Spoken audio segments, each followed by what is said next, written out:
ഞാൻ സൂചിപ്പിച്ചു വരുന്നത് മസീഹുദ് ദജ്ജാലിനെ കുറിച്ച്, ഇമാം മഹദിയെക്കുറിച്ച് ഒക്കെ ഇപ്പോൾ നമ്മൾ അറിയുന്നൊരു ഉസ്താദിൻ്റെ പ്രഭാഷണം വന്നു. എന്തോ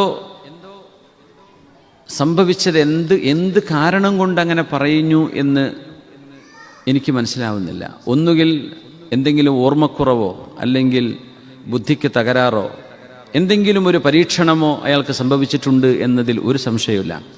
ഒന്നുകിൽ എന്തെങ്കിലും ഓർമ്മക്കുറവോ അല്ലെങ്കിൽ ബുദ്ധിക്ക് തകരാറോ എന്തെങ്കിലും ഒരു പരീക്ഷണമോ അയാൾക്ക് സംഭവിച്ചിട്ടുണ്ട് എന്നതിൽ ഒരു സംശയമില്ല. എനിക്ക് ദജ്ജാൽ ആരാന്നറിയും, എനിക്ക് ദജ്ജാൽ ആരാന്നറിയും. നിങ്ങൾ പറഞ്ഞ ആളൊന്നുമല്ല ദജ്ജാൽ. ദജ്ജാൽ വലിയ ആളാണ്. ഞാൻ പറയൂല, ഇപ്പോഴൊന്നും പറയും കുറച്ച് കേട്ടെ പറയും. ദജ്ജാൽ ആരാന്ന് എനിക്കറിയാം, ആർക്കും അറിയാത്ത എനിക്കറിയാം.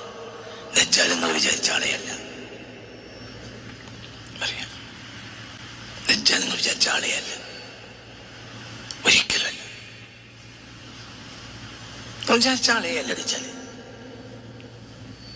ലോകം മുഴുവനും ഇഷ്ടപ്പെടുന്ന വ്യക്തിയായിരിക്കും ദജ്ജാൽ, വെറുക്കുന്ന ആളാവില്ല.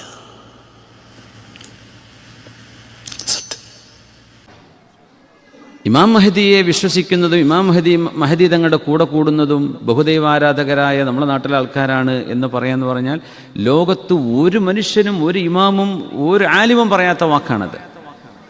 അത് എങ്ങനെ പറഞ്ഞു എന്നത് ഞാൻ അത്ഭുതപ്പെടുകയാണ്. എങ്ങനെ ആ വാക്കുകൾ നാവിലൂടെ വരുന്നു? എന്തെങ്കിലും ഒരു ശൈത്വാനിയത്തായ ഫിത്ന അദ്ദേഹത്തിൻ്റെ മേൽ സംഭവിച്ചു കാണും. അങ്ങനെയാണെങ്കിൽ അള്ളാഹു സലാമത്ത് കൊടുക്കട്ടെ. കാരണം ഒരു അറിവുള്ള ഒരു മനുഷ്യൻ അങ്ങനെ പറയില്ല, ഒരു വിവരമുള്ള ഒരാൾ അങ്ങനെ പറയാൻ പാടില്ല, പറയൂല. എങ്ങനെ പറയാം? ഇതൊക്കെ പഠിച്ചോളൂ. ഇമാം മഹദിയുടെ ഏറ്റവും വലിയ അനുയായികൾ ഇന്ത്യയിലെ ഹിന്ദു ജനങ്ങളായിരിക്കും. ഇതൊക്കെ നിങ്ങൾ എഴുതി വെച്ചോളൂ. നിങ്ങളുടെ പല സംഘടനകളും മഹദി ഇമാമിനെതിരായിരിക്കും. കൂട്ടത്തിൽ ഞാൻ പറയാണ്, മഹദി ഇമാമിന്റെ കൂടെ നിൽക്കുക ഇന്ത്യയിലെ കോടിക്കണക്കായ ഹിന്ദുക്കളായിരിക്കും. മുസ്ലിം സംഘടനകളിൽ ഭൂരിപക്ഷവും മഹദി ഇമാമിനെതിരായിരിക്കും. ആരുടെയും പിന്നാലെ നടന്നിട്ട് ആയുസ് കളയണ്ടടാ. ഇമാം അഹ്മദ് തങ്ങളുടെയും മറ്റു സഹീഹുകളിലും നമ്മുടെ മുസ്നദുകളിലും സുനനുകളിലും ജാമിഅയിലും ഒക്കെ വന്നിട്ടുള്ള സ്വഹീഹായ ഹദീസുകളുടെ നേരെ വിരുദ്ധമാണത്.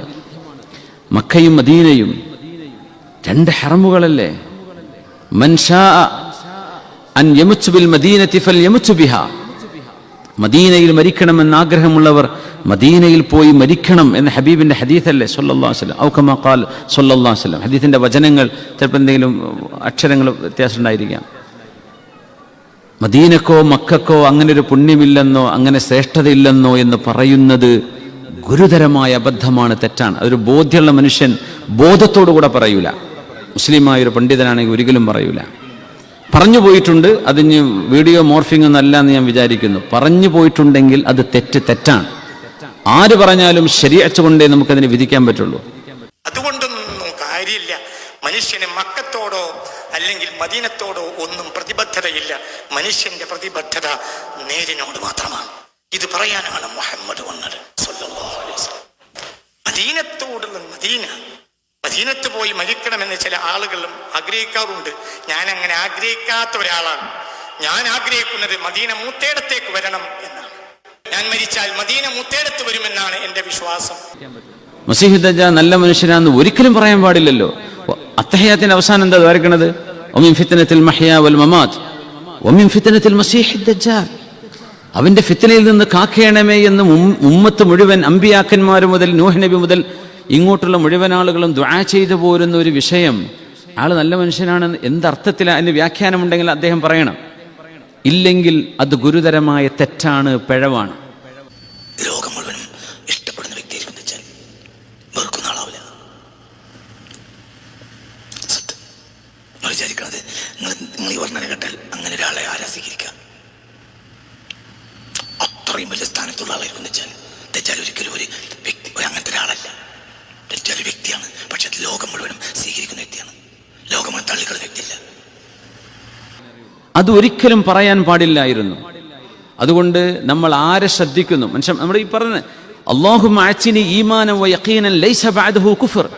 ഈമാനും യഖീനും കിട്ടിയതിന് ശേഷം ഒരു മനുഷ്യൻ അവിശ്വാസത്തിലേക്ക് പോകാം. അള്ളാഹു കാത്തുരക്ഷിക്കട്ടെ.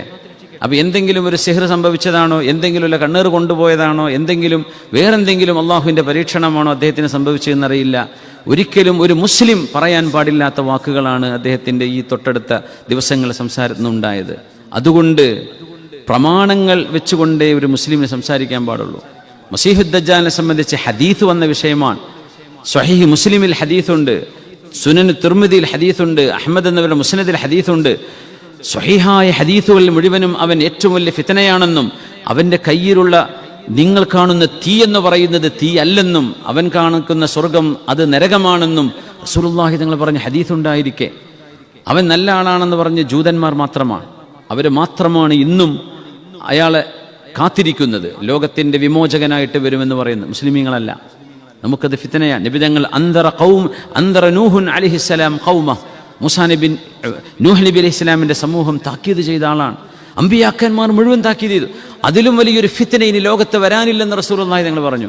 അങ്ങനത്തെ ഒരാളെ പറ്റി ആൾ നല്ല ആളാണെന്ന് എങ്ങനെ പറഞ്ഞു? ഒരു പക്ഷേ അതിന് വ്യാഖ്യാനമുണ്ടെങ്കിൽ അദ്ദേഹം പറയണം എന്തുദ്ദേശിച്ചിട്ടാണ് പറഞ്ഞത് എന്ന്. അല്ലെങ്കിൽ അത് നിരുത്തരവാദപരവും അടിസ്ഥാനരഹിതവും ഇസ്ലാമിൻ്റെ പ്രമാണങ്ങളോട് യോജിക്കാത്ത തരത്തിലുള്ള വാക്കുകളുമാണ് എന്ന് തെറ്റുകൾ തിരുത്താനും മനസ്സിലാക്കാനും വേണ്ടി പറയാൻ. അതിനനുബന്ധമായി പറഞ്ഞ വേറെയും വിഷയങ്ങളുണ്ട്.